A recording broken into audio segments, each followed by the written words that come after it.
नमस्कार दोस्तों, मैं रोहित गुप्ता आप लोगों का एक बार फिर से जोरदार स्वागत करता हूं इस वरदान सीरीज के आज के लेक्चर में। आज का हमारा टॉपिक है मैग्नेटिक इफेक्ट्स ऑफ करंट और मूविंग चार्जेस एंड मैग्नेटिज्म। ठीक है, मूविंग चार्जेस एंड मैग्नेटिज्म में काफी सारे अलग अलग टॉपिक्स आते हैं। तो स्टार्ट करेंगे बेटा हम आज किससे, वापस से हम स्टार्ट करेंगे पास्ट ईयर की एनालिसिस के साथ।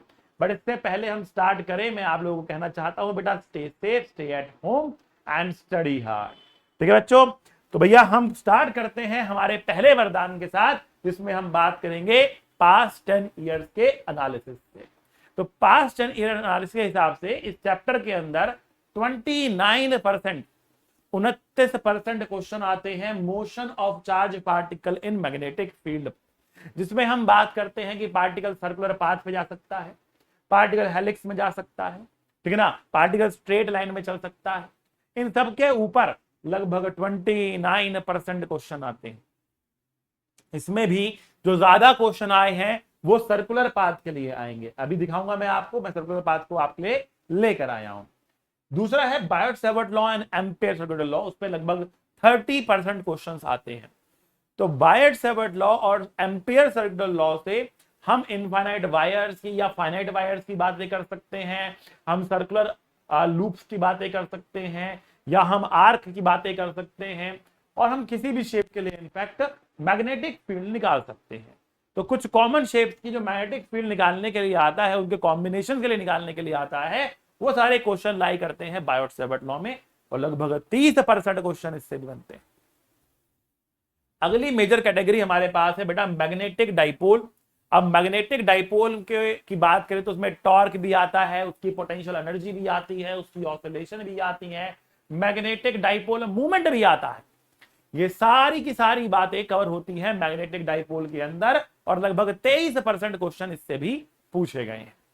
और मैग्नेटिज्म की बात करें, जिसमें हमारे मैग्नेटिज्म और बाकी सारी चीजें बात करते हैं, बार मैग्नेटिज्म की बातें करते हैं, उससे मात्र 18% क्वेश्चन ही आज तक पूछे गए। ठीक है, तो बेटा ये इस चैप्टर का बाइफर्केशन है। ठीक है, तो अब आपको समझ में आया होगा कौन से टॉपिक से ज्यादा क्वेश्चन, कौन से टॉपिक से कम क्वेश्चन। ठीक, छोड़ने के लिए मैं कोई टॉपिक नहीं कहूंगा कि आपको कोई टॉपिक छोड़ना है। ठीक है, कोशिश करें सारे टॉपिक करके जाए। एग्जाम आपका खिसक रहा है, कब होगा अभी कुछ पता नहीं है, समय आपके पास है, लेकिन हम इस सीरीज के अंदर डिस्कस करने वाले हैं सबसे इंपॉर्टेंट और सबसे अहम क्वेश्चन। ठीक है, तो बात करते हैं वरदान नंबर 2 की। तो वरदान नंबर 2 की मैं बात करूं तो मैं रेडियस ऑफ सर्कुलर पाथ की बात करूंगा।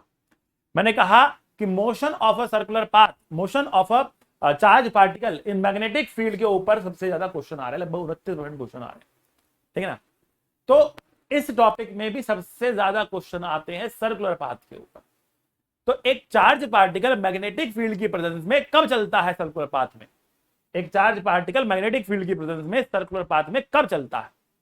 जब मैग्नेटिक फील्ड परपेंडिकुलर होती है चार्ज पार्टिकल के वेलोसिटी पर, तब जो चार्ज पार्टिकल है वो सर्कुलर पाथ में घूम जाता है। तो हमने कहा कि मान लिया मैग्नेटिक फील्ड जो है वो अंदर की तरफ है, ऐसे, ठीक है ना, और हमने चार्ज पार्टिकल को एक रफ्तार दे दी है, हमने चार्ज पार्टिकल को एक रफ्तार दे दी है, और मान लेते हैं जो चार्ज पार्टिकल हमारा घूम रहा है वो पॉजिटिव चार्ज पार्टिकल है। तो अब आपको बताना है कि ये चार्ज पार्टिकल पॉजिटिव डायरेक्शन में घूम रहा होगा, मतलब क्लॉकवाइज घूम रहा होगा कि एंटी क्लॉकवाइज घूम रहा होगा। सामने से देखने पर ये एंटी क्लॉकवाइज घूमेगा कि क्लॉकवाइज घूमेगा।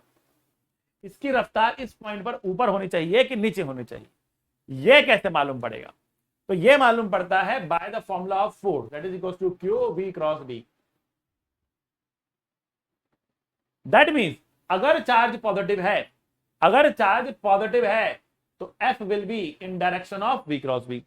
अब V क्रॉस B की डायरेक्शन देखनी आपको आनी चाहिए, वो हम देखते हैं राइट हैंड रूल से। किससे? राइट हैंड रूल से। अगर आप लेफ्टी हुए तो भी आपको राइट हैंड का ही इस्तेमाल करना है। अगर आप लेफ्टी हुए और आपने तब भी गलती से लेफ्ट हैंड का इस्तेमाल कर दिया तो आंसर उल्टा आ सकता है, आंसर उल्टा आ सकता है। Even if you are left handed you have to use the right hand rule. Otherwise जो भी आंसर आपको मिल रहा है लेफ्ट हैंड से उसको उल्टा करना पड़ेगा। आ रही बात समझ में? तो V क्रॉस B की डायरेक्शन क्या होगी? V हमारे पास अगर ऊपर होता, V अगर हमारे पास ऊपर होता और B अंदर होता तो V क्रॉस B आ रहा लेफ्ट में, सेंटर की तरफ फोर्स आ रहा। तो आपको पता है सर्कुलर मोशन जब भी होगा फोर्स सेंटर की तरफ होना चाहिए। सर्कुलर मोशन जब भी होगा फोर्स सेंटर की तरफ होना चाहिए। इसको कहते हैं सेंट्रीपिटल फोर्स, सेंटर की तरफ लगने वाला फोर्स। तो हमने कहा कि अगर हम वेलोसिटी को ऊपर लेते हैं ना और चार्ज को पॉजिटिव लेते हैं ना जी, तो V क्रॉस B करने पर हमें V क्रॉस B मिल रहा लेफ्ट में, मतलब सेंटर की तरफ। अगर हमने वेलोसिटी नीचे कर दी होती तो V क्रॉस B आता लेफ्ट में, और लेफ्ट में सेंटर है नहीं। तो इसका मतलब जो चार्ज की रफ्तार है वो ऊपर ही होनी चाहिए। ठीक है, तो यहां पहुंचने पर चार्ज की रफ्तार कुछ ऐसे होगी। तो आप V क्रॉस B करो, अभी भी पॉइंट सेंटर की तरफ फोर्स कर रहा। यहां पर भी आया तो यहां पर करो V क्रॉस B, अभी भी जो फोर्स है वो सेंटर की तरफ पॉइंट कर रहा है। ठीक है ना? इसका मतलब जो चार्ज पार्टिकल है वो कुछ ऐसा घूमने वाला है। और ये कैसा है? कैसा है बच्चों? ये है एंटी क्लॉकवाइज डायरेक्शन। इसको हम बोलेंगे ACW, एंटी क्लॉकवाइज डायरेक्शन है। अरे घड़ी घूमती है ऐसे, ये घूम रहा है उल्टा, घड़ी की डायरेक्शन से उल्टा घूम रहा, इसलिए कौन सी डायरेक्शन है? एंटी क्लॉकवाइज डायरेक्शन है। आएगा समझ में? तो ये घूम रहा है एंटी क्लॉकवाइज डायरेक्शन में, इसलिए हमने कहा कि भैया जो इसकी डायरेक्शन है घूमने की वो है एंटी क्लॉकवाइज डायरेक्शन। ठीक है, V क्रॉस B से हमें डायरेक्शन मिलेगी फोर्स की अगर चार्ज हुआ पॉजिटिव। तो कभी कभी क्वेश्चन इस पे भी पूछा जाता है किस डायरेक्शन में पार्टिकल टर्न कर जाएगा, या फिर क्वेश्चन ऐसे भी आता है कि पार्टिकल अगर ऐसे टर्न कर रहा तो बताओ चार्ज कैसा है, चार पार्टिकल का पॉजिटिव है कि नेगेटिव है। आ रही बात समझ में? तो ये हम आपसे पूछ सकते हैं। अच्छा जी, तो अब यहां पर अगला क्वेश्चन बनता है व्हाट इज द रेडियस। ये रेडियस कितना होगा? What is the radius?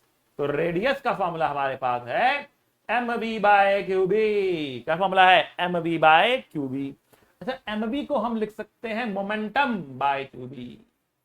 अच्छा, मोमेंटम और काइनेटिक एनर्जी के बीच में रिलेशन होता है, और रिलेशन होता है काइनेटिक एनर्जी होती है p²/2m। किस किस को पता है? Raise your hand. किस किस को पता है? Raise your hand. है p²/2m। ओके, तो p² का वैल्यू है 2m इंटू काइनेटिक एनर्जी, तो p का वैल्यू है √2m इंटू काइनेटिक एनर्जी। आ रही बात समझ में? तो अगर क्वेश्चन में आपको मोमेंटम न देकर काइनेटिक एनर्जी दे दी होती तो आप फॉर्मूला यूज करते √2m kinetic energy divide by qb। अच्छा जी, लेकिन कभी कभी क्वेश्चन इन तीनों में से किसी फॉर्मेट में अपना आंसर क्वेश्चन नहीं पूछता, वो एक अलग फॉर्मेट में पूछता है। क्वेश्चन कहता है कि एक चार्ज पार्टिकल बैठा है रेस्ट पे। एक चार्ज पार्टिकल बैठा है कैसे? अरे बैठा है तो रेस्ट पे ही होगा ना। ठीक है, ये बैठा है रेस्ट पे और ये गुजरता है एक डेल्टा V के पोटेंशियल डिफरेंस से। पोटेंशियल डिफरेंस तभी होगा जब इलेक्ट्रिक फील्ड होगी। तो इलेक्ट्रिक फील्ड इस चार्ज पार्टिकल पर एक फोर्स लगाने वाली है। इलेक्ट्रिक फील्ड इस चार्ज पार्टिकल पर एक फोर्स लगाने वाली है, और जो वो फोर्स लगेगा उस फोर्स के चलते हुए ये चार्ज पार्टिकल चलना शुरू करेगा। उस फोर्स के लगते हुए चार्ज पार्टिकल चलना शुरू करेगा। तो जब इसके ऊपर फोर्स लगा और चार्ज पार्टिकल ने दौड़ना शुरू किया, ठीक है, दौड़ना शुरू किया, तो यहां आते आते इसके पास एक रफ्तार आ जाएगी, एक काइनेटिक एनर्जी आ जाएगी। तो जितना वर्कडन इस चार्ज पे हुआ उतनी काइनेटिक एनर्जी इस पर आ जाएगी। तो काइनेटिक एनर्जी या वर्कडन लिखा जाता है Q∆V, बिकॉज पोटेंशियल डिफरेंस होता है kinetic work done per unit charge, तो वर्कडन होगा charge multiply by potential difference. तो चौथा और आखिरी फॉर्मूला जो आपको यहां पर याद करना है वो है 2m Q∆V/qb। ठीक है, बट ऊपर भी Q और नीचे भी Q, तो एक कट जाएगा, तो वो आएगा √2m/Q∆V, एंड यहां पर आ रहा एक B। अब B जो है वो रूट के बाहर है, तो ऐसे लिख सकते हो। तो भैया ये फॉर्मूले अब आपको करने होंगे याद, ये फॉर्मूले याद कर लिए तो क्वेश्चन बन जाएंगे। ये है हम आपका आज का वरदान। तो चलते हैं हम आगे और क्वेश्चन लगाते हैं इसके ऊपर जो प्रीवियस ईयर में आया था। आप भी बेटा, क्योंकि फॉर्मूला मैं बता चुका हूं, पॉज करके सॉल्व कर सकते हैं, अपने आंसर को कमेंट बॉक्स में लिख सकते हैं, बट मैं करता हूं आप लोगों के लिए solve. A proton and an alpha particle with their masses in the ratio 1:4। कह रहा कि भैया mass of a proton and mass of a alpha particle is in the ratio 1/4। Question ने ये नहीं भी दिया होता तो भी हमको मालूम होना चाहिए। अल्फा क्या होता है? अल्फा होता है हीलियम न्यूक्लियस, He2+ आयन को कहते हैं हम क्या? अल्फा। आई बात समझ में? तो अल्फा है हीलियम न्यूक्लियस। अच्छा जी, and charges in the ratio of 1/2। तो आपको पता है हीलियम के ऊपर चार्ज जो है वो 2 होता है, अल्फा के ऊपर चार्ज 2+ होता है, प्रोटॉन पे 1 होता है तो 1/2 होता है। बट क्वेश्चन ने दे दिया, कितना अच्छा क्वेश्चन है। So kind of you question, लेकिन are accelerated to the from rest to the through a potential difference v। तो चौथा फॉर्मेट मैंने आपको बताया था, जो रेडियस होता है वो होता है 1/b √2m delta v bye Q. ठीक है, ये फॉर्मूला लगने वाला है। पोटेंशियल डिफरेंस v से दोनों को एक्सेलरेट कराया गया है। If a uniform magnetic field b is set up perpendicular to their velocity, obviously velocity जब परपेंडिकुलर होगी मैग्नेटिक फील्ड तभी सर्कुलर पाथ में जाएगा वो। ठीक है, the ratio of the radii rp by r alpha of circular path described by them will be. तो आपसे बोल रहा है कि rp बाय r अल्फा निकाल दो। अच्छा जी, अब देखो r डिपेंड किस पे कर रहा? क्या b बदल रहा है? नहीं, b दोनों के लिए सेम है, 2 दोनों के लिए सेम है, डेल्टा v दोनों के लिए सेम है। तो डिफरेंस कहां आ रहा? m और q में आ रहा। तो आप कहेंगे r is directly proportional of √m/q। ठीक है, बाकी सब तो सेम है, हट जाएगा रेशियो लेने पर। rp बोलेंगे तो ऊपर mp आएगा, नीचे qp आएगा। r अल्फा नीचे है तो हम बोलेंगे भैया m अल्फा और ऊपर बोलेंगे q अल्फा। अब mp बाय m अल्फा 1/4 हमको दे रखा है, पुट करेंगे यहां पर हम लोग, और mp बाय m अल्फा 1/2 है तो m अल्फा बाय mp 2 हो गया। तो m alpha sorry q alpha, ये भी यहां पे मैंने m लिख दिया। अरे रे रे रे रे रे, यहां पर तो क्या आएगा? बोल चार्ज रहे लिख मास रहे। कितनी गलत बात है भैया, कितनी गलत बात है, हो जाता है कभी कभी है। चलो भैया यहां आते हैं। अभी कोई बच्चे ने आपने हमें डरा दिया, हम तो सोच रहे थे सर यहाँ पर आपने ऐसा कैसे लिख दिया है, एक बार mp बाय अल्फा 1/4 लिखा है, एक बार। मतलब बच्चा जो है ना, कहीं पर टीचर गलती मिल जाए छोड़ता नहीं है। इतना भोला होके क्वेश्चन पूछेगा ना, इतना भोला होकर क्वेश्चन पूछेगा जैसे कि उसको पता ही नहीं कि किसी से गलती करी है। सर ये आपने यहाँ पर कैसे लिख दिया सर? सर ये सही ही है ना सर? कहीं ये सर हम ही तो गलत नहीं सोच रहे हैं ना? I was in the doubt sir. अरे भाई क्लियरली यहाँ पे चार्ज का रेशियो है, चार्ज की बात बोल रहा हूं, गलती से m लिख दिया है। ठीक है, समझ जाओ इतना, बस समझते तो हो, मुझे पता है पूरा समझते हो आप। ठीक है, बट छेड़खानी करने की आदत जाती नहीं है, क्या करें है। तो यहां पर q अल्फा बाय QP, तो q अल्फा बाय QP बेटा 2:1 हो जाएगा। ठीक है, तो ये आपको मिलेगा rp by r alpha, rp by r alpha ये होगा 1/√2, 1/√2। अब देखो ऑप्शन कौन सा मैच कर रहा? ए मैच कर रहा, 1/√2 हमारा ऑप्शन मैच कर गया। ठीक है, चलो आएगा समझ में। चलो भैया, तो अगला क्वेश्चन कौन करेगा? ये तो हमने कर दिया, अगला क्वेश्चन कौन करेगा पता है आप लोगों को? ये है आपका छोटा सा प्यारा सा होमवर्क। बेटा ये भी 2019 में आया हुआ क्वेश्चन था और ये भी 2019 में आया हुआ क्वेश्चन है, सिमिलर सा क्वेश्चन है। कौन सा आर बड़ा कौन सा आर छोटा पूछ रहा है, ठीक है ना। और यहां पर जो ये कह रहा है कि they are in the circular orbit, same energy यहां पर दे रखा है, सेम एनर्जी यहां पर उसमें दे रखी है, तो काइनेटिक एनर्जी सेम है इनकी। तो काइनेटिक एनर्जी वाला फॉर्मूला आप लगाकर इसको सॉल्व करेंगे। आई होप आपको समझ में आ गया। अपने आंसर कमेंट बॉक्स में आपको लिख देने। अगले वरदान की तरफ बढ़ रहे हैं और अगला वरदान है स्ट्रेट करंट वायर। ठीक है ना, स्ट्रेट करंट वायर। तो अब देखो यहां पर हम कह रहे हैं कि अगर हमारे पास यहां पर एक स्ट्रेट करंट वायर है, तो क्योंकि स्ट्रेट है तो हम एक काम करेंगे, बिल्कुल स्ट्रेट बनाएंगे। तो भैया क्या जबरदस्त स्ट्रेट लाइन बनी है। इसमें करंट दौड़ रहा है आई, इसमें करंट दौड़ रहा है आई। तो अगर इसके एंड के सामने हम एक पॉइंट पकड़ लें यहां कहीं पर,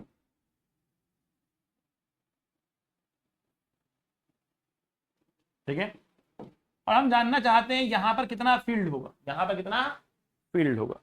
तो यहां पर फील्ड निकालने के लिए एक काम करते हैं हम लोग, हम इसके टॉप मोस्ट पॉइंट को ऐसे जोड़ देते हैं, ऐसे जोड़ देते हैं, ठीक।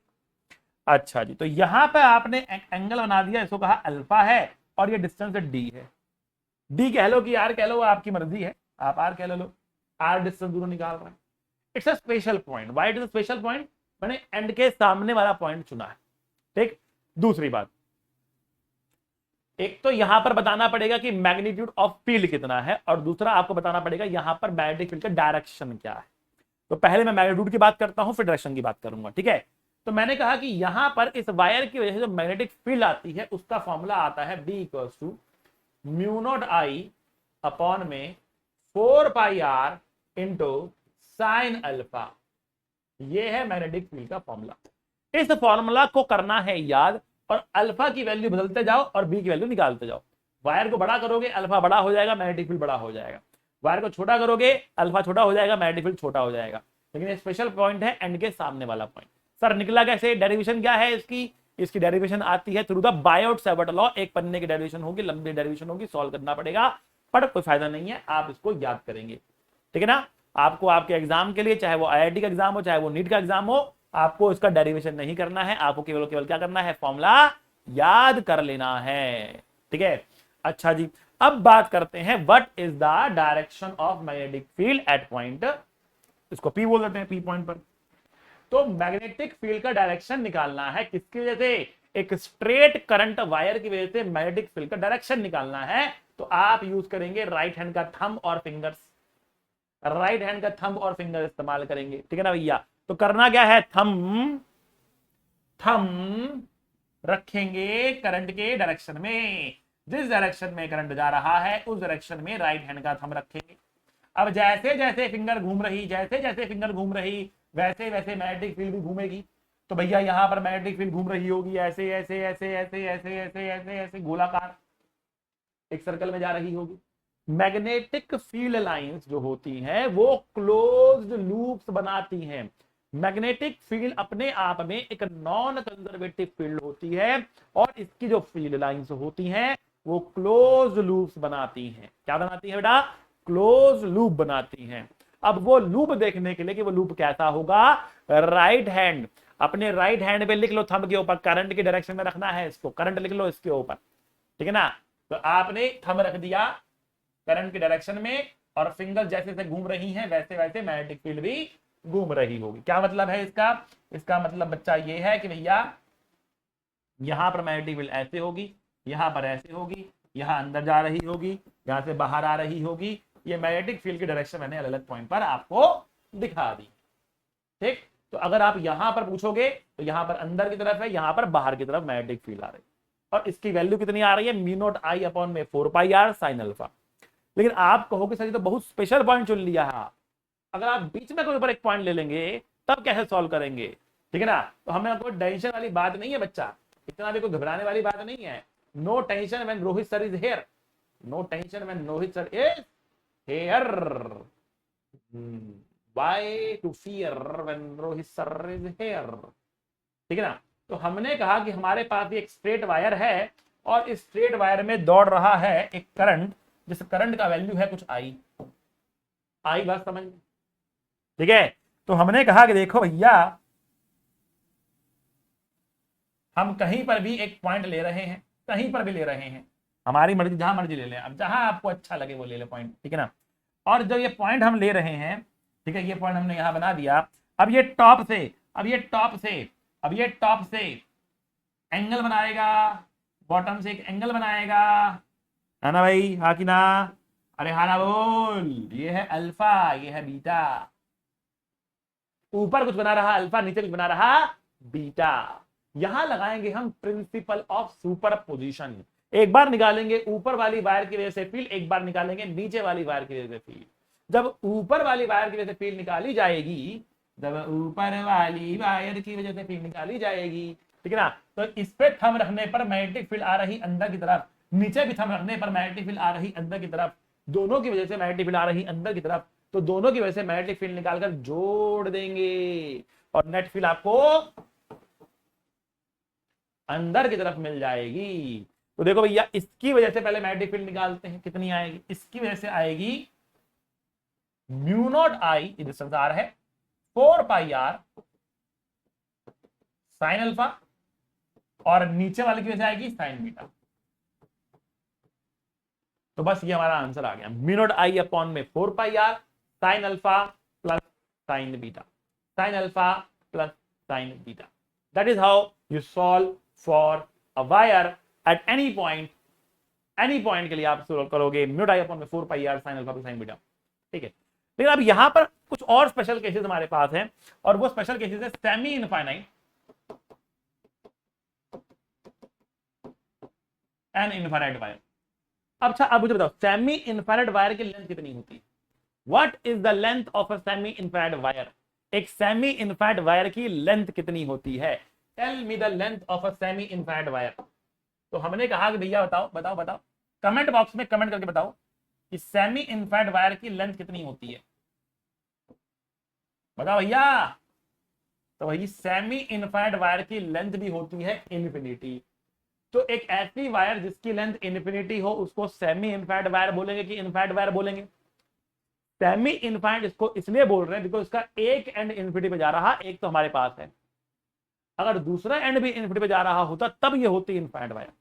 दोनों की लेंथ भले ही इनफिनिटी है, दोनों की लेंथ भले ही इनफिनिटी है, लेकिन एक सेमी इनफाइनाइट वायर वो है जिसका एक एंड हमारे पास है और एक एंड हमारे पास नहीं है, एक एंड हमसे बहुत दूर है, वो होती है सेमी इनफाइनाइट वायर। ठीक है ना? अगर एक सेमी इनफाइनाइट वायर हमारे पास है तो उसके लिए हम एंगल क्या लें, उसके लिए एंगल क्या लेंगे हम? ठीक है ना? तो भैया एंगल निकालने के लिए ये वाला पॉइंट कहां जाना चाहिए? इनफिनिटी पर जाना चाहिए। एंगल निकालने के लिए ये वाला पॉइंट जाना चाहिए, गर्र कहां पे? इनफिनिटी में जाना चाहिए। पर जैसे जैसे जैसे आप इसको ऊपर और ऊपर और ऊपर और ऊपर और ऊपर और ऊपर और ऊपर और ऊपर लेते जाने जाएंगे, वैसे से क्या होगा, क्या होगा? जैसे जैसे आप इसको ऊपर जाएंगे अल्फा एंगल इंक्रीज करेगा, अल्फा एंगल इंक्रीज करेगा। आई बात समझ में? अब अल्फा एंगल इंक्रीज करते करते करते करते कितना हो सकता है भैया? ये अल्फा एंगल इंक्रीज करते करते करते करते करते करते करते 90 हो सकता है। 90 में इसके पैरेलल हो जाएगा, और पैरेलल होता कहां मीट करेगा? इन्फिनिटी पर मीट करेगा। Parallel rays meet in infinity, मतलब अगर आपको इसको इन्फिनिटी पर लेके जाना है तो एंगल बढ़ाते बढ़ाते आपको 90 करना पड़ जाएगा। ठीक है ना? तो बस अब आपको मालूम पड़ गया, बी का फॉर्मूला होगा म्यू नॉट आई अपॉन में 4 पाई आर साइन कितना? साइन 90। बस समझ में? और अगर इनफाइनाइट वायर हुआ तो प्रिंसिपल ऑफ सुपरपोजिशन लगाएंगे यहां पर हम, ऊपर म्यू नॉट आई अपॉन में 4 पाई आर साइन 90 ऊपर भी होगा, साइन 90 नीचे भी होगा, और फॉर्मूला बन जाएगा म्यू नॉट आई अपॉन में 2 पाई आर। आई बात समझ में? म्यू नॉट आई अपॉन में 2 पाई आर। तो ये एक इनफाइनाइट वायर का फॉर्मूला, ये एक सेमी इनफाइनाइट वायर का फॉर्मूला। आई होप आपको बात समझ में आ गई होगी। आइए कुछ प्रश्न करते हैं, तब जाके समझ में आएगा कि हमें कितना समझ में आया है। ठीक है ना? तो हमने कहा कि भैया देखो, find the magnetic field at point P due to a straight wire segment AB of length 6 centimetre carrying a current of 5 ampere. तो भैया ये एक सेगमेंट है, 6 सेंटीमीटर इसकी लेंथ है, और इसमें जो करंट दौड़ रहा है वो है 5 एम्पियर का करंट। कितना करंट दौड़ रहा है भैया? करंट दौड़ रहा 5 एम्पियर का इसमें। तो करंट दौड़ रहा 5 एम्पियर और 6 सेंटीमीटर जो है इसकी लेंथ है। अच्छा जी, हम जानना चाह रहे भैया पी पर जो है वो कितना पी पर जो है यहाँ पर मैग्नेटिक फील्ड होने वाला है। तो पहले बताओ कि फाइनाइट वायर है कि इनफाइनाइट वायर है? Is it a finite wire और इनफाइनाइट वायर? तो आप कहोगे सर ये है फाइनाइट वायर। ठीक है, तो हमें अल्फा और बीटा ढूंढना पड़ेगा। तो हमने कहा कि इस पॉइंट पे निकालना है, तो भैया ये एंगल अल्फा होगा तो ये एंगल बीटा होगा। पर मुझे यहाँ पर सिमेट्री दिख रही है, सिमेट्री का मतलब अल्फा और बीटा बराबर हो गए, अल्फा और बीटा बराबर हो गए, हाँ कि ना? ठीक है ना? चलो भाई, ये 6 सेंटीमीटर है तो 3 सेंटीमीटर ये हो गया, 3 सेंटीमीटर ये हो गया। आ रही बात समझ में?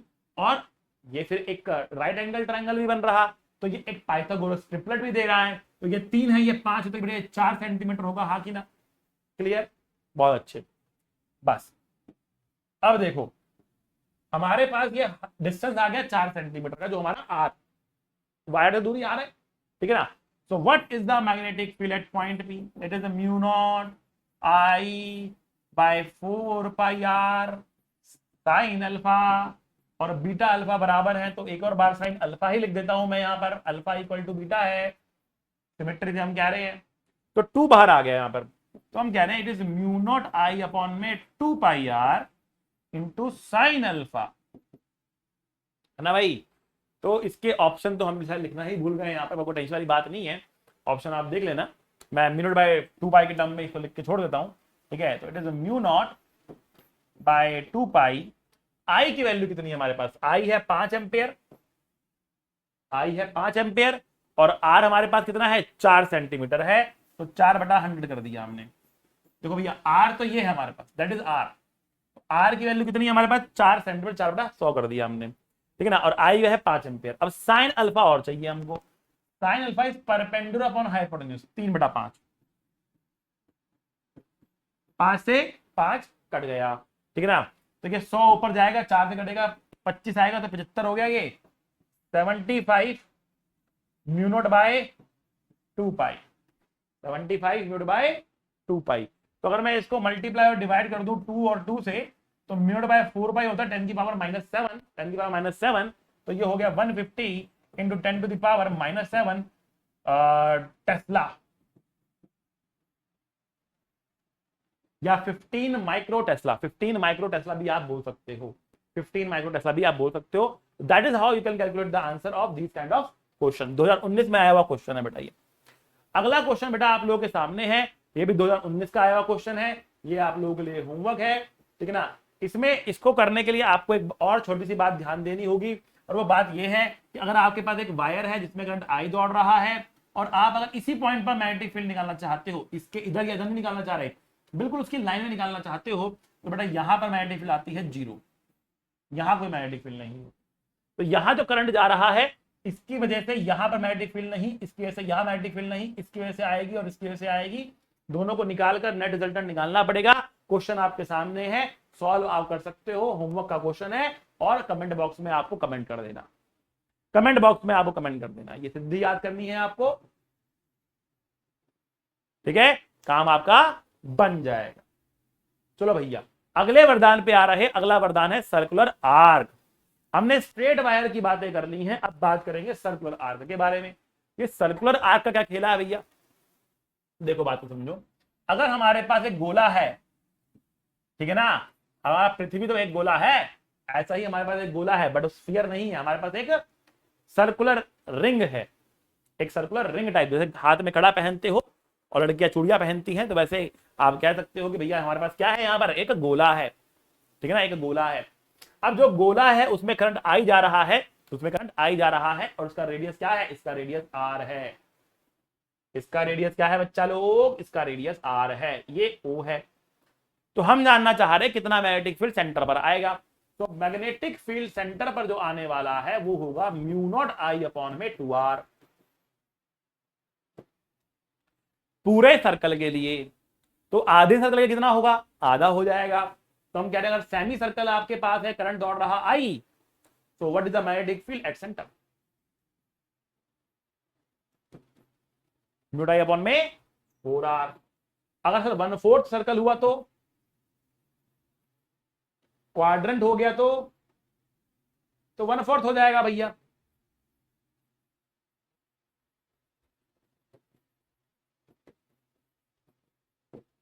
म्यू आई अपॉन में 8r हो जाएगा। 1/4 हुआ तो ये भी 1/4 हो जाएगा। आई बस समझ में? क्लियर हुआ बात आप लोग? ये 1/4 तो मैग्नेटिक फील्ड भी 1/4 आपकी हो जाएगी, ठीक है? अगर इन जनरल कोई एंगल थीटा दे दिया जाए आपको, तब क्या करोगे? हम कह रहे हैं कि ये आर्क है, जो सेंटर पर एंगल थीटा बना रही है, ये रेडियस आर है, ये एंगल, ये करंट आई दौड़ रहा है। हम जानना चाह रहे हैं कि इसके सेंटर पर कितना मैग्नेटिक फील्ड होगा, तो हमने कहा कि यहां पर जो मैग्नेटिक फील्ड आने वाला है उसका फॉर्मूला है म्यू नॉट आई अपॉन में 2r theta by 2 pi, theta must be in radiance. अगर डिग्री में डालोगे तो 360, मतलब आपने बराबर बराबर एंगल को बराबर बराबर मैग्नेटिक फील्ड दे दी, ठीक है ना। इसका हर एक पोर्शन सेंटर से बराबर दूरी पर है, इसलिए हर एक पोर्शन का मैग्नेटिक फील्ड का कंट्रीब्यूशन सेंटर पे बराबर आता है। इसलिए हम यहां पे कह रहे हैं कि मैग्नेटिक फील्ड की वैल्यू है म्यू नॉट आई अपॉन में 2r theta by 2 pi. If you put theta equals to pi तो आप देखेंगे 1/2 आ रहा है यहाँ पे। अगर आप पुट करेंगे पाई/2 मतलब 90 डिग्री, तो बेटा आप यहाँ पर पाएंगे 1/4 आ रहा है यहाँ पे। बिल्कुल वही कहानी है, ठीक है ना। आप चाहो तो थीटा एंगल के लिए इसको याद कर लो, और या फिर इसको ऐसे से भी याद कर सकते हो। यही तीन चीजें ज्यादा पॉपुलर है वैसे तो, कि भैया 90 और 180 और सॉरी 2 पाई, पाई और पाई/2। बट कोई भी और एंगल रहेगा आपके सामने है तरीका करने का। आई बात समझ में। डायरेक्शन, डायरेक्शन कैसे होगी मैग्नेटिक फील्ड की, तो इस बारी आप करंट तो हम रख नहीं सकते यहाँ पे, क्योंकि ऐसा रखोगे हम घूमता हुआ, ठीक है ना। करंट घूम रहा है ना यहाँ पर, तो घूमती क्या है हाथ में, फिंगर्स घूमती हैं।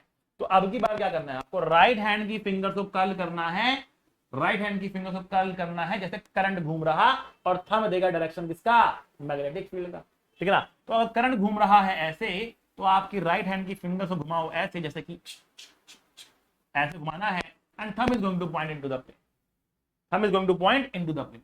अब क्योंकि थंब जो है वो इनटू द प्लेन जा रहा होगा, अंदर की तरफ जा रहा होगा थंब, ठीक है ना। तो मैग्नेटिक फील्ड भी यहाँ पर क्या होगी, अंदर की तरफ ही होगी। थंब अंदर की तरफ जा रहा, मैग्नेटिक फील्ड भी अंदर की तरफ होगी। आई बात समझ में। तो मैग्नेटिक फील्ड क्योंकि अंदर की तरफ आ रही, यहाँ पर मैग्नेटिक फील्ड अंदर की तरफ आ रही, इसका मतलब क्या हुआ, इसका मतलब क्या हुआ, मैग्नेटिक फील्ड अंदर की तरफ आ रही, मतलब क्या हुआ कि magnetic field is into the plane, ठीक है ना। अंदर की तरफ मतलब अंदर की तरफ उसकी डायरेक्शन है, ठीक है ना। तो यहां पर आओ, अंदर की तरफ है, यहां पर आओ, यहां पर भी अंदर की तरफ है, यहां पर भी अंदर की तरफ है। अगर आप उल्टी डायरेक्शन बनाओगे तो बाहर की तरफ हो जाएगी, सिंपल सी बात। थंब को करंट की डायरेक्शन में रखना है स्ट्रेट वायर के लिए, और फिंगर देती है मैग्नेटिक फील्ड डायरेक्शन।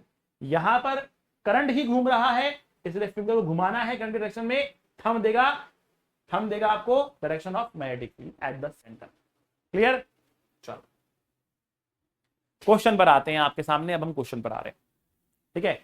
तो क्वेश्चन क्या रहा है, 2 करंट लूप्स हैं having 2 circular arcs, 2 circular arc हमारे पास है, रेडियली आप लाइन से ज्वाइन कर दी गई है, ये लाइन से ज्वाइन कर दी गई है आपके सामने, बहुत अच्छी बात है।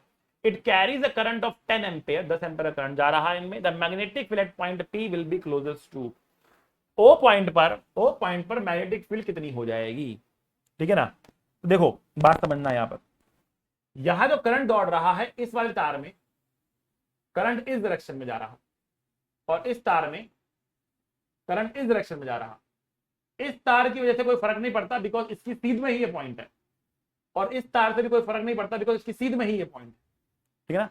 तो यहां जो मैग्नेटिक फील्ड आ रही है वो इस वाले कर्व की वजह से आ रही है, और इस वाले कर्व की वजह से आ रही है, लेकिन दोनों में करंट की डायरेक्शन उल्टी है, तो दोनों की वजह से मैग्नेटिक फील्ड भी क्या है, उल्टी है। ये घूम रहा है एंटी क्लॉकवाइज डायरेक्शन। अगर आप फिंगर घुमाओगे ऐसे, ऐसे फिंगर घुमाओगे, थंब आ रहा बाहर की तरफ, इसकी वजह से बाहर की तरफ, और इसकी वजह से कहाँ रहा, उल्टा घूम रहा है, ऐसे ऐसे घूम रहा, तो इसकी वजह से आएगा इनटू द प्लेन, तो इसकी वजह से बाहर की तरफ आएगा, इसकी वजह से अंदर की तरफ आएगा, इस पॉइंट, ठीक। दोनों उल्टे आ रहे हैं, इसलिए नेट फील्ड निकालने के दोनों को माइनस करना पड़ेगा। दोनों की डायरेक्शन उल्टी आ रही है, इसलिए अगर आपको नेट निकालना है तो माइनस करना पड़ेगा। कौन बड़ा और कौन छोटा वो देखने की वाली बात रहेगी। दोनों का एंगल बराबर है, जो पास में होगा वो बड़ा करेगा, जो दूर होगा वो छोटा मैग्नेटिक फील्ड पैदा करेगा। तो रिजल्टेंट जो है वो बाहर की तरफ ही आपको मिलना चाहिए, ठीक है। तो मैं लिख रहा हूं B net is equals to B1 minus B2। B1 मैं अंदर वाले को ले रहा हूं, B2 में बाहर वाले को ले रहा हूं, दोनों को माइनस करके रिजल्ट लिख रहा हूं। तो अंदर वाले की वजह से जो मैग्नेटिक फील्ड आने वाली है वो है म्यू नॉट आई अपॉन में 2r, एंगल है 45 डिग्री। 45 डिग्री को आप चाहो तो पाई/4 लिख सकते हो, अपॉन में 2 पाई। पाई/4 तो आप इसको क्वाड्रेंट भी बोल सकते हो, सीधा यहां पर 8 लिख सकते हो, बट वो आपको यहां पर दिख ही जाएगा, वो आपको यहां पर दिख ही जाएगा कितना आने वाला है, ठीक है ना। तो यहां पर जो एंगल बन रहा है, इनफैक्ट क्वाड्रेंट नहीं है, क्वाड्रेंट का भी हाफ है, नॉट अ क्वाड्रेंट। क्वाड्रेंट में एंगल 90 होना चाहिए, यहां पर एंगल 45 है, सॉरी एक क्वाड्रेंट नहीं है, उसका भी हाफ है, ठीक है। तो ये आ रहा माइनस अब दूसरे वाले लिखते हैं म्यू नॉट आई, आई तो सही फैल रहा है दोनों में, बट इसका रेडियस अलग हो जाएगा। इसका रेडियस हो जाएगा कितना, 3 और 5 सेंटीमीटर, तो 5/100 कर दिया हमने यहाँ पे। और यहाँ रेडियस कितना है बेटा, यहाँ पर रेडियस हमारे पास है 3, तो 3/100 कर दिया यहाँ पर हमने, 5/100, 3/100, ठीक है ना। इनटू कितना एंगल है बेटा यहाँ पर, π/4 है, 2π, ये तो सेम ही रहेगा। सॉल्व करेंगे, विल गेट आवर आंसर, ठीक है ना। तो अब जो कॉमन निकलेगा वो कॉमन निकाल लेंगे हम लोग। तो मुझे एक तो ये 1/8 बाहर निकल रहा, 100 बाहर निकल रहा, 2 बाहर निकल रहा, मिनट बाहर निकल रहा, सब बाहर निकल रहा है।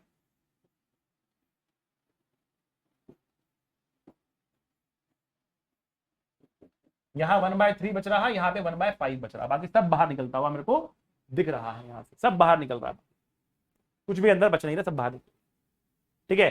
तो इसको सब्ट्रैक्ट करेंगे बेटा, 5 - 3/2 होता है, 2/15 हो गया ये। मिनट की वैल्यू बेटा 4π 10⁻⁻7। आई की वैल्यू आपको दे रखी है 10 एम्पियर, फिर 100 है, और नीचे बेटा 16 है, नीचे बेटा 16 आ रहा है और 100 आ रहा है ऊपर।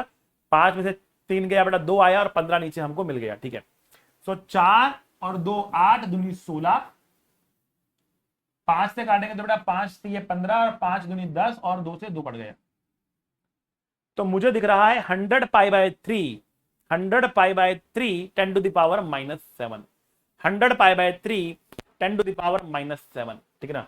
सो 100π/3 10⁻⁻7, 3.14/3 10⁻⁻5।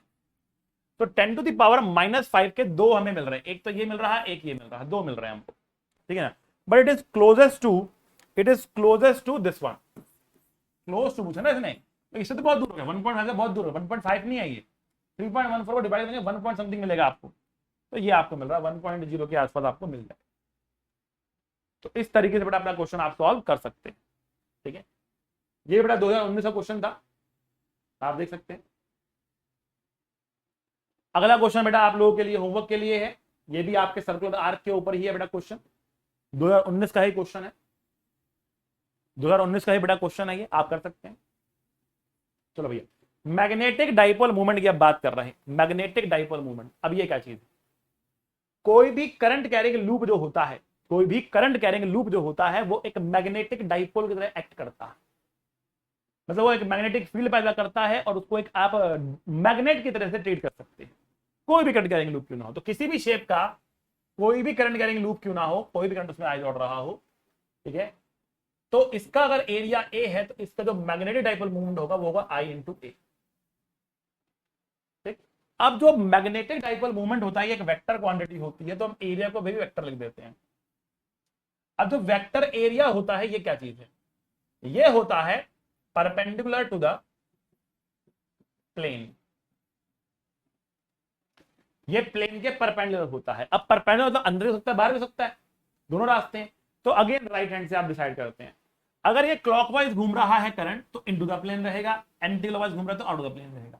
ऐसे भी आप बोल सकते हो, क्लॉकवाइज घूम रहा है, क्लॉकवाइज घूम रहा है तो क्लॉकवाइज के लिए इनटू द प्लेन, और अगर एंटी क्लॉकवाइज घूम रहा है तो आउट ऑफ द प्लेन। कौन घूम रहा है, करंट।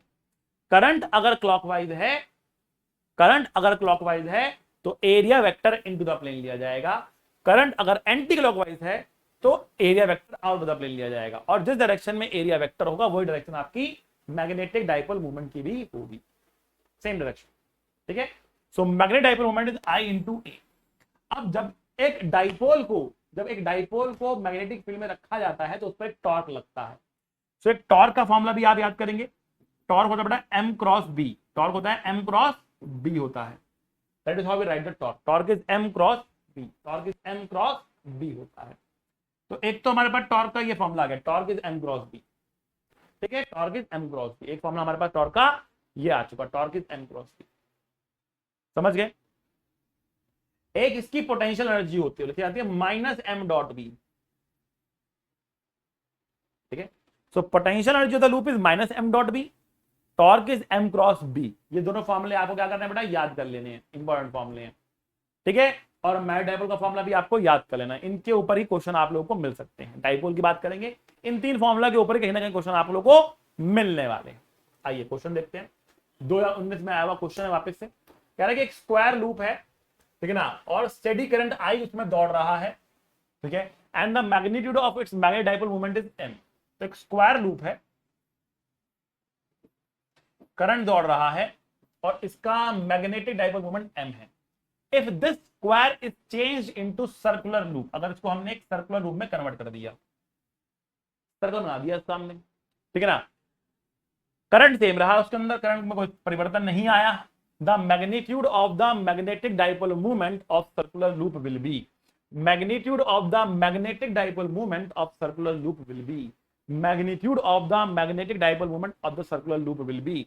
सर्कुलर लूप का मैग्नेटिक डाइपोल मूवमेंट कितना होगा ये आपको बताना है, इसका पता है, इसका बताना है, ठीक है। तो हमने कहा कि मान लेते हैं इसका साइड लेंथ a है, ठीक, तो m की वैल्यू कितनी होगी, इस m की वैल्यू कितनी होगी, current into area, current I है, एरिया a स्क्वायर हो गया, एरिया a स्क्वायर हो गया। हमने कहा कि मान लेते हैं इसका रेडियस r है, तो इसका डाइपोल मूवमेंट कितना होगा m डैश, आई इंटू एरिया कितना है पाई r स्क्वायर। बट r तो हमें पता ही नहीं, r निकालना पड़ेगा ना, तो हाउ टू फाइंड r कैसे निकालेंगे। तो हमने कहा r निकालने का हम ये कर सकते हैं कि इसका जो सर्कमफ्रेंस है that is 4a, a 4a circumference है, और इसका सर्कमफ्रेंस कितना है 2 पाई r। तो तार तो सेम है, तार तो सेम है, सेम लूप को कन्वर्ट कर रहे हैं हम, तार तो सेम है हमारे पास, तार अगर सेम है तो 4 pi equals to 2 pi r होगा। इस मतलब r की वैल्यू कितनी हो गई, 2a पाई हो गई। इसको पुट करते हैं यहां पर, m डैश कितना हो गया, आई पाई r स्क्वायर मतलब 4a square by pi square, तो i इंटू a स्क्वायर तो m है, मुझे मिल रहा 4m बाय पाई, मुझे मिल रहा 4m by pi, 4m by pi, this is the answer, 4m by pi is the answer. आई बात समझ में, this is how we can solve this question, इस तरीके से हम इस क्वेश्चन को सॉल्व कर सकते हैं, सिंपल सी बात, नो बकवास, ठीक है ना। तो मजेदार क्वेश्चन था, इजी क्वेश्चन था, ठीक है। अगला क्वेश्चन बेटा आप लोगों के लिए होमवर्क के लिए है, ठीक है। अब इसके अंदर आपको इस तरीके से शेप बनाकर दी गई है, आपको इसका एरिया निकालना है बस। तो आप कह सकते हो बीच में हमको क्या मिल रहा है, एक स्क्वायर मिल रहा है, एक स्क्वायर मिल रहा है, और यहाँ पर बाकी यहाँ पे क्या मिल रहा है, सेमी सर्कल मिल रहे हैं। तो इन सर्कल का एरिया निकालेंगे, 4 से मल्टीप्लाई करेंगे, स्क्वायर का एरिया निकालेंगे, जोड़ेंगे, नेट एरिया मिलेगा, मूवमेंट आपको मिल जाएगा। समझ गए, सिंपल क्वेश्चन है, 2012 में आया हुआ क्वेश्चन है बेटा, ठीक है। तो ये आप लोगों के लिए होमवर्क में है, और आप इसका आंसर अपने कमेंट बॉक्स में लिखकर बताएंगे, ठीक है बच्चों। तो आज के लिए इतना ही, ये थे आपके आज के 5 वरदान। पढ़ते रहिए, मुस्कुराते रहिए, be safe, stay at home, study hard, ठीक है बच्चों। So bye bye, tata, see you, love you all.